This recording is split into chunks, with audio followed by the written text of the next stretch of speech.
Hello, welcome to week number 6. How to strategically eat more to maximize fat loss, and how to use peak fatigue and rest phases to get to the next level results.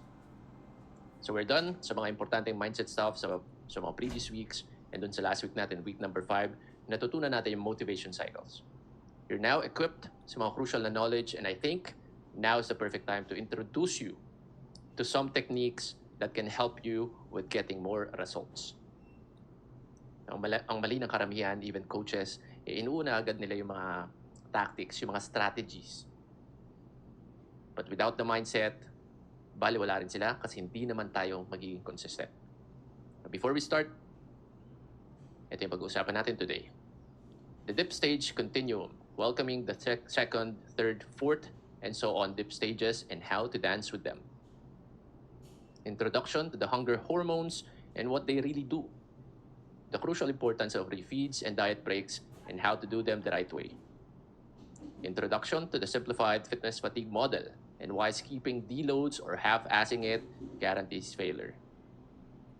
How having a high level of fatigue, low energy, and slight strength loss are doors to more muscle growth. What a true RPE 10 training to failure means and how it's done. Intensity techniques to break through to the next level. So there. Madaming techniques dito, may math dito even, little computation, at madaming graphs. So I need your total focus. So is it okay kung maggawa tayo ng implementation intention ngayon and type in the chat, I'm going to focus until the end of this training. Sige, type natin yon. I'm going to focus until the end of this training. Type natin para magkaroon tayo ng intention and then ma-absorb natin lahat, mag-focus tayo. Okay, done? Oh, so week 4 and 5 training, diniscuss natin tong graph na to, image na to, diagram. Sinabi natin doon na hindi enough to. Kasi kailangan natin ng time pa for us to get to day 100. And then, na-discuss natin yung mga mindset and behavioral hacks sa week number 4. Familiar na rin tayo sa low motivation phase called the dip. At alam na natin na part siya ng process. Question. Ano yung tingin mo inevitable and more powerful challenges na may experience natin dito sa time in between that will prevent us from getting to our wow transformation dito sa day 100? Sige nga, yung mga bago, anyone guess? Bukod dun sa low motivation na na-discuss natin last week, meron pang mas matindi na kalaban dito na even the coaches even, always experience.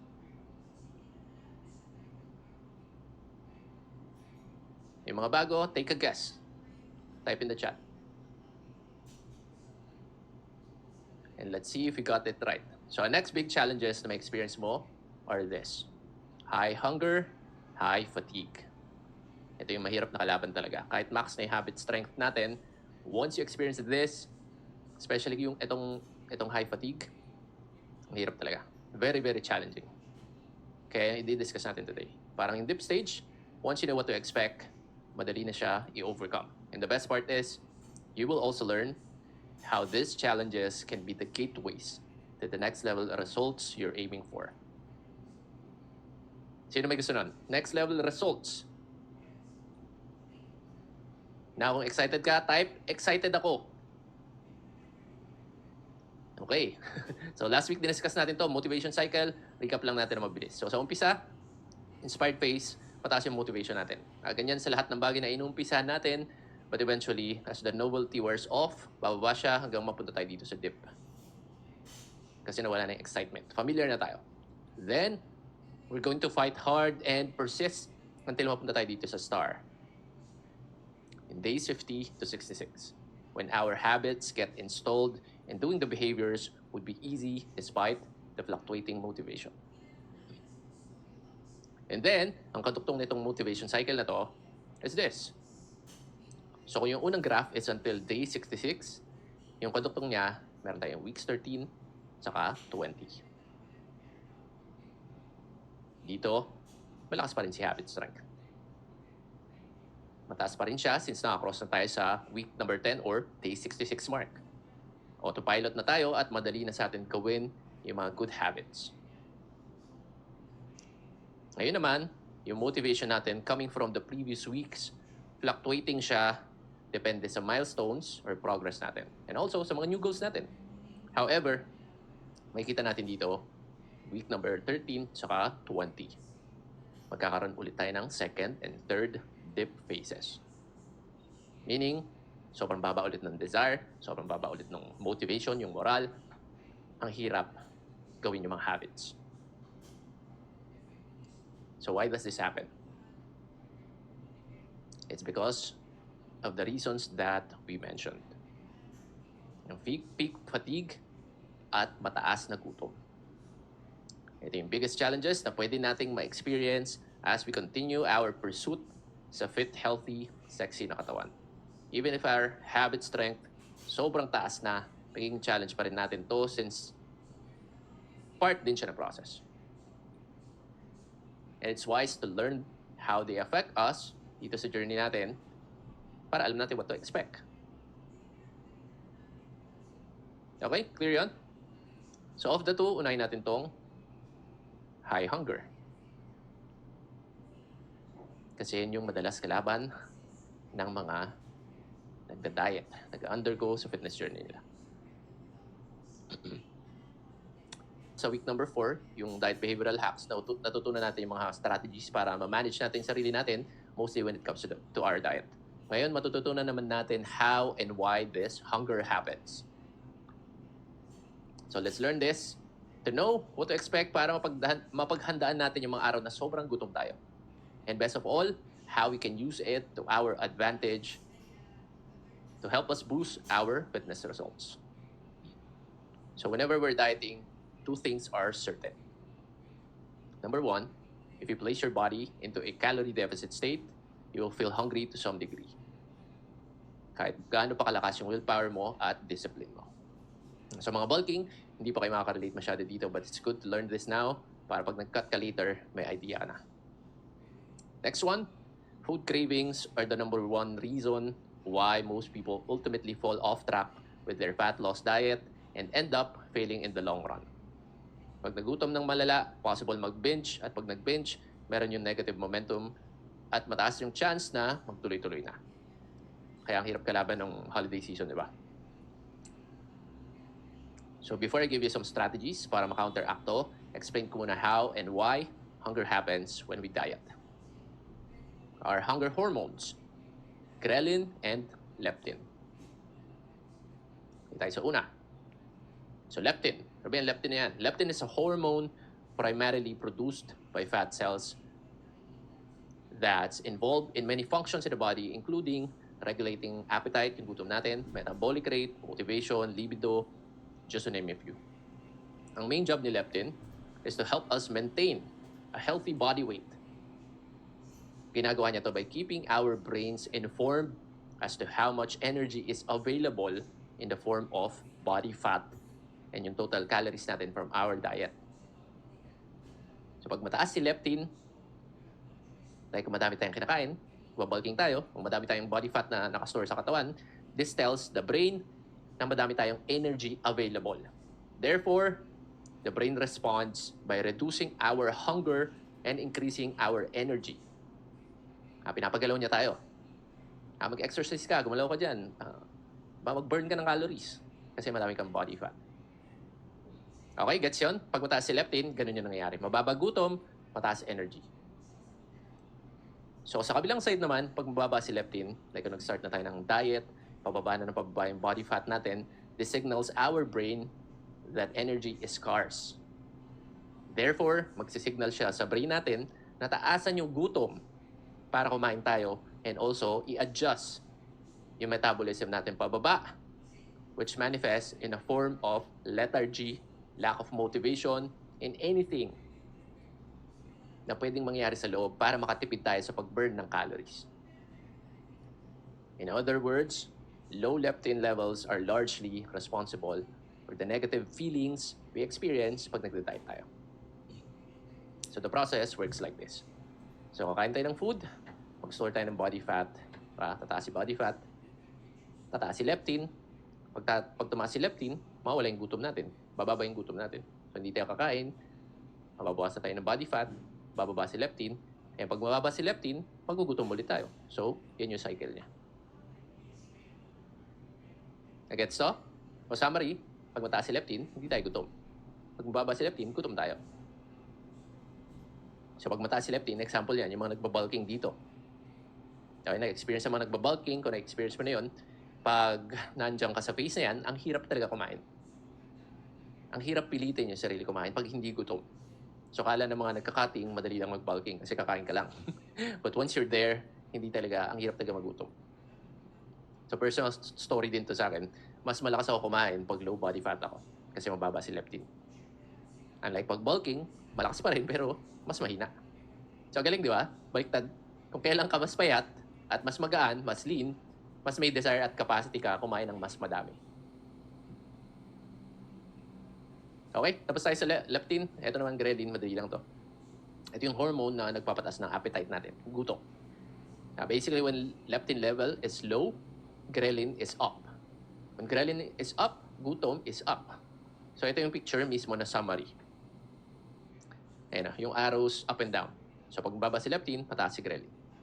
Okay? Ghrelin yung, ibig sabihin, yung dyan nakabase yung gaano kalakas yung gutom natin.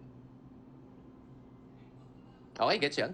And the reason why I'm telling you this, para alam mo na as we go through our workout cycles and diet phases, and as we build muscle and lose fat, may experience natin in cycles din yung gutom na more than usual. And as you can see here, ginawa ko siyang cycles of 7 weeks. Yan, week 13 and week 20. 7 weeks yung pagitan. So, estimate ko lang naman to. Parang yung sa dip, estimate ko lang na mag-dip tayo by week 5, 6. Yan. Pwedeng mas mahaba dyan, pwedeng mas maiksi dyan. Okay? So, like dito sa weeks number 13 and 20, pag nasa peak fatigue ka at high stress sa pag-workout, mataas din yung possibility na dito mo ma-feel yung sobrang gutom. And if you know what to expect, madali natin siya malalabanan. So pag dumating tayo sa weeks 13 and 20, and napansin natin na mataas yung gutom natin, ano yung pwede natin gawin? Now, here are some hacks, strategies. So first, apply natin yung behavioral diet hack sa week number 4. Slow eating, toothbrush tayo pagkakain, 10 minutes, 10-minute rule, etc. Next, eating more protein. Dahil protein is the most nakakabusog macronutrient sa lahat. Ibig sabihin, pag uminom ka ng whey versus kumain ka ng ice cream, mas mabubusog ka sa whey. It's why one of our diet hacks is drinking whey when hungry. Next, eat more vegetables. Bukod sa low calorie siya, kahit madami kainin mo, yung madaming food volume ng gulay, pag bumabayan sa stomach mo, it will signal to your brain na busog ka na. And last one, and the one that we'll be discussing in detail today, yung strategic use ng refeeds. So ano ba yung refeeds?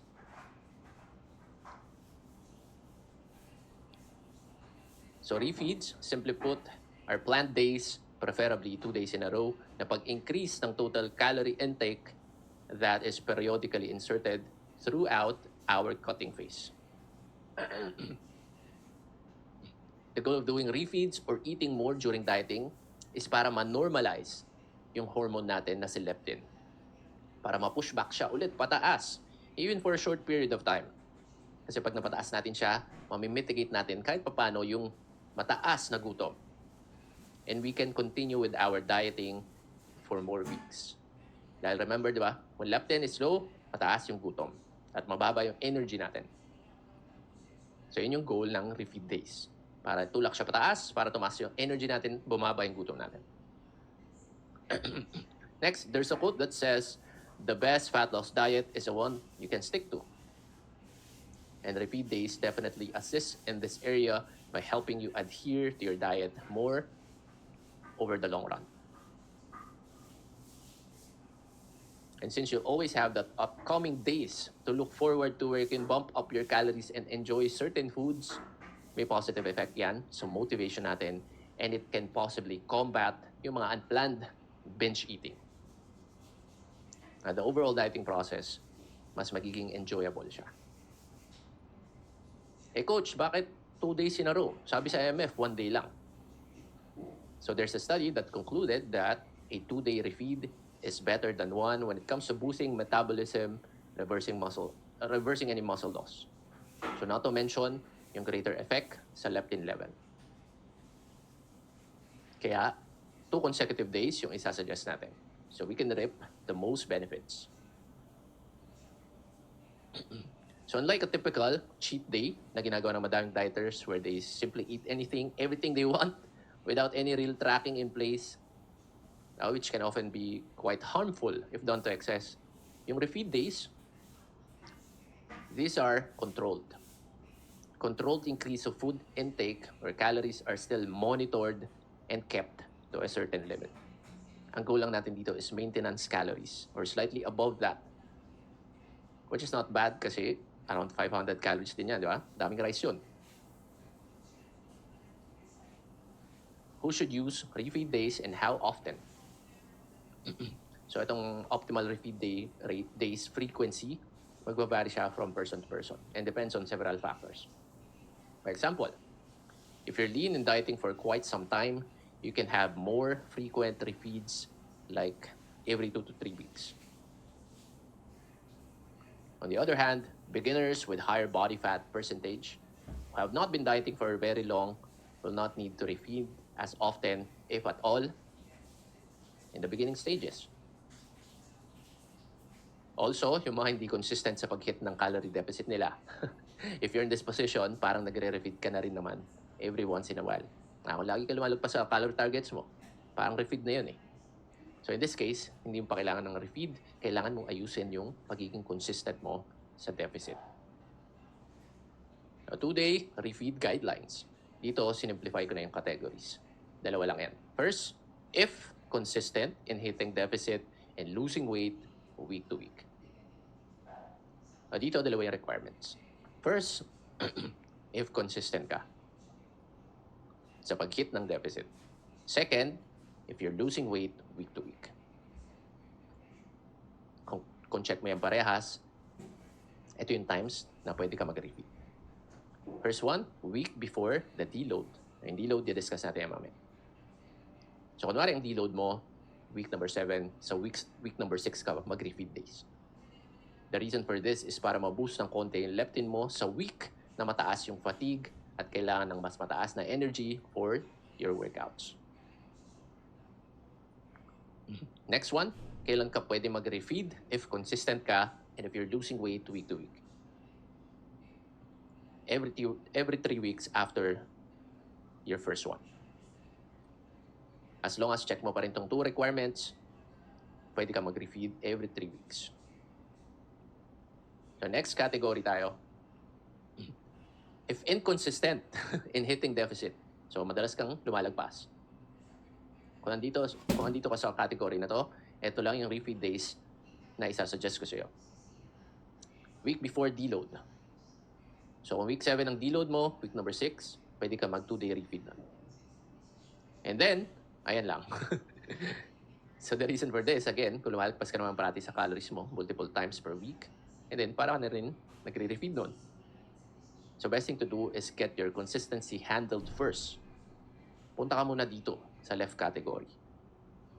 Then once makuha mo to, pwede ka nang mag-refeed dito sa 2 times na to. Okay? So bakit kailangan losing weight week to week? Kasi ibig sabihin yan, ito yung magpapatunay sa iyo na nasa calorie deficit ka nga. Hindi mo pwedeng sabihin, consistent ako sa calorie deficit pero hindi ako nag-lose ng weight. So yung consistency natin sa kala nating calorie deficit natin, hindi siya calorie deficit kung hindi tayo nag-lose ng weight. Kasi ang magpapatunay kung nasa deficit tayo is yung weight loss natin. Kung hindi ka nag-lose ng weight, ibig sabihin wala ka sa deficit, nasa maintenance calories ka. So anong kailangan gawin pag gano'n nangyari? Pag hindi gumagalaw yung weight? Kailangan mag-adjust. Okay? Move tayo. Side note lang, hindi requirement ang gawin ng refeeds every 3 weeks kung di mo trip. Like if you're consistently losing fat each week, may momentum ka and you feel fine, both physically, mentally, and you have no real desire to eat more food, then pwede mong extend si refeed. Parang gusto mong gawin mo lang siyang week 4, week 5. Okay? Pero itong week before deload, dun mo siya. Suggestion ko, gamitin mo siya talaga dun. And extra side note din, kung bulking ka, no need to bother sa refeed since you're already eating a lot during this phase. Mataas na yung leptin levels mo and hindi kailangan ng refeed. So next, how should the proper refeed day be structured?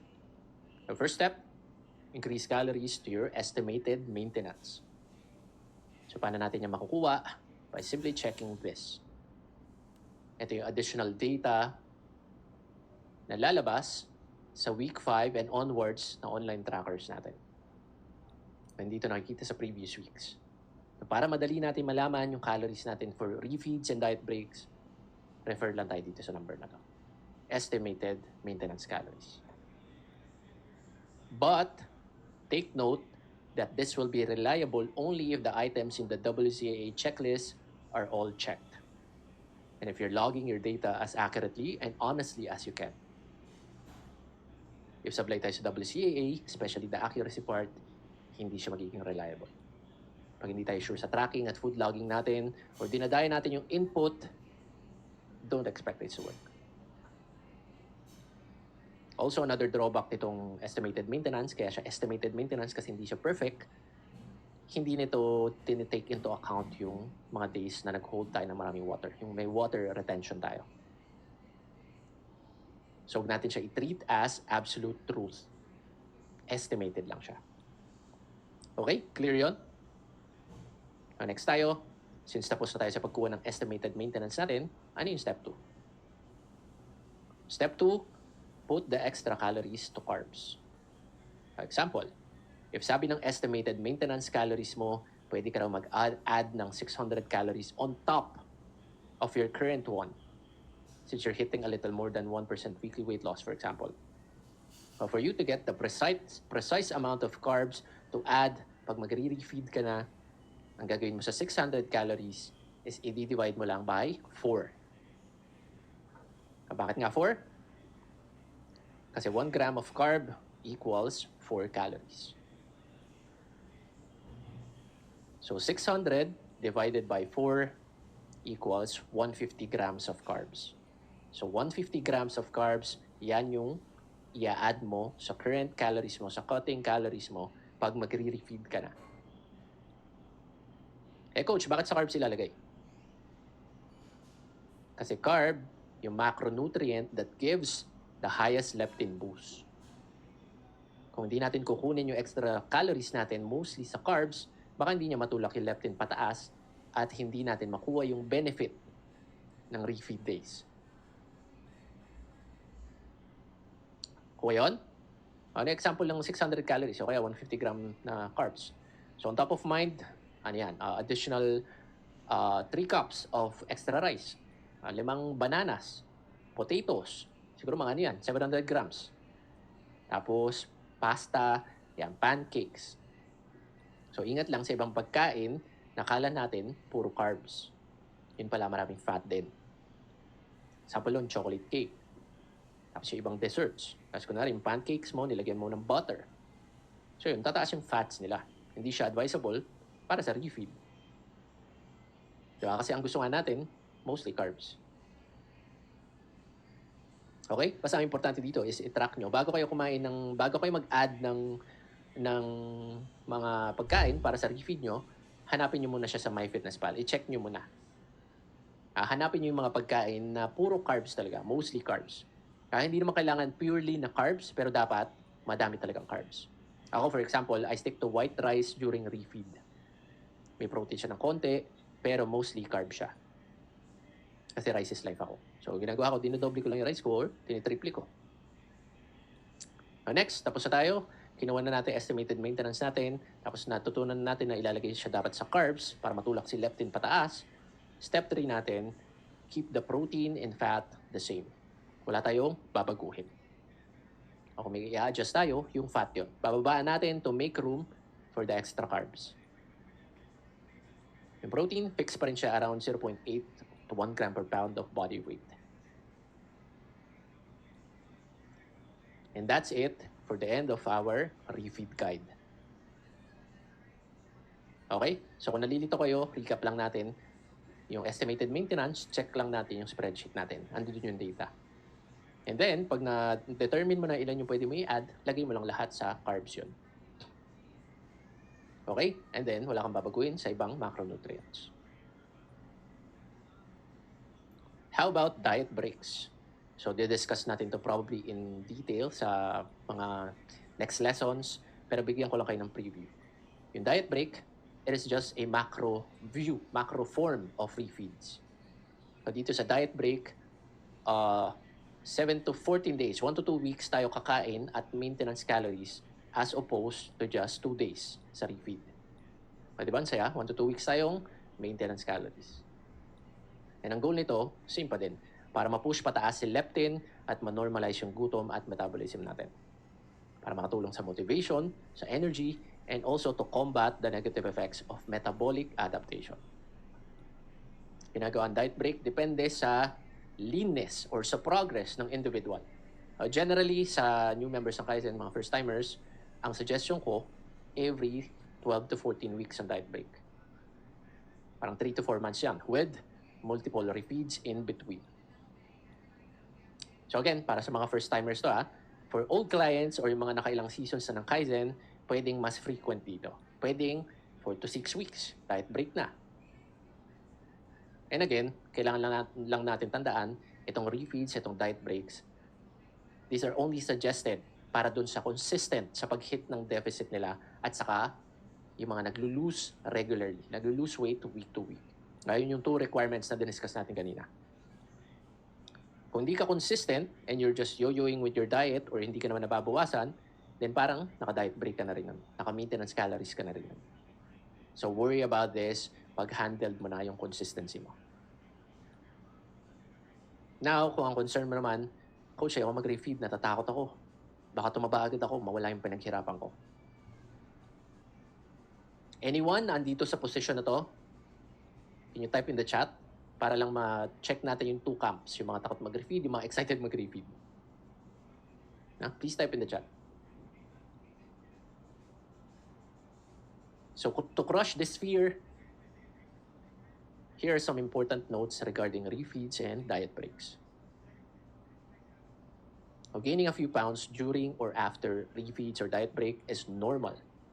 If it's a true maintenance calories, then all the weight gain is certainly not fat, but most probably water weight and food volume. No need to fear eating at maintenance. To add to your confidence, 1 pound of fat is equal to 3,500 calories. So imagine that, 3,500 calories. So for us to gain 1 pound of fat, need natin ng 3,500 calories na surplus on top of our maintenance. Ibig sabihin yan, kunwari cutting calories mo, 1,500.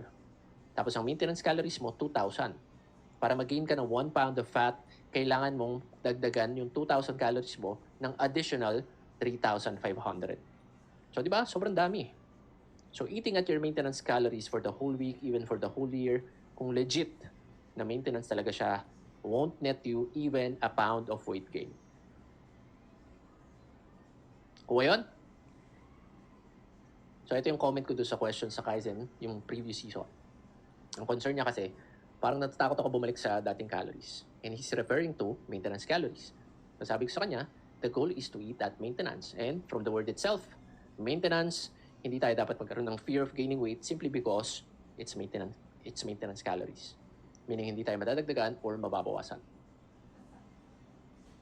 During these moments, yes, madadagdagan tayo ng weight probably due to our bodies holding more water and volume for more food, but that's just it. Doesn't mean we're gaining fat dahil nga maintenance calories lang siya. And ito, yung sinabi ko kanina, sobrang dami natin kailangan kainin para makapag-gain tayo ng 1 pound of fat. 3,500 calories. Ang dami niyan. So kung hindi ka naman magbe-bench, hindi ka naman lalamon, di ba? Maintenance calories lang, refeed lang, hindi tayo mag-gain ng weight. Okay, next. Don't skip your refeeds and diet breaks as it would be counterproductive to do so. The goal of this is to combat the negative effects of metabolic adaptation. If you want to eat more during your dieting phases, maintaining a high metabolism relative to your body weight is crucial. And refeeds and diet breaks help with this. So kung previous season student ka, probably naalala mo tong example na to. Ito yung yo-yo dieting cycle that causes metabolism to slow down. So yung mga bagong matututunan nyo to sa later weeks natin. So ang point nito, mababa yung metabolism niya. Kasi bukod sa yo-yo dieting na ginagawa niya, it's also because hindi niya ini-implement yung refeeds at diet breaks. Puro lang siya, wag kumain. Takot na takot siya kumain. Kaya bumagal metabolism niya and he's not losing weight anymore kahit sobrang baba na ng calories niya. I don't want this to happen, right? So wag natin skip si refeeds. Okay ba tayo dito guys? Clear ba to? Bottom line nito, if you eat at maintenance or even above that for 2 days, you're not going to gain fat. Yes, pwede tumaas si weighing scale, pero water weight lang yan. And babawas din siya in a few days. Okay? So now that we know bakit nangyayari yung matinding gutom and how can we mitigate it by applying 2-day refeeds, ngayon naman, discuss natin yung next cause na matinding dip sa motivation natin. Peak fatigue. Para sa akin, ito talaga yung biggest challenge. Even if my habit strength, sobrang lakas na dahil I've been doing this for years, pag dumating ako sa point ng sobrang taas ng fatigue ko, 100% ayoko talaga mag-workout. As in, ayoko. Or better yet, yung term ng client last time, gusto pa ng utak ko, pero ayaw na ng katawan ko. So, ganun. But since I know the magic behind pushing myself to the limits, which malaman nyo rin in a short while, itong peak fatigue na to is now something I look forward to. Na-discuss natin by showing you the graph I created. So pay attention guys ha. Kailangan nyo ng focus dito kasi may mga graphs ako ipapakita.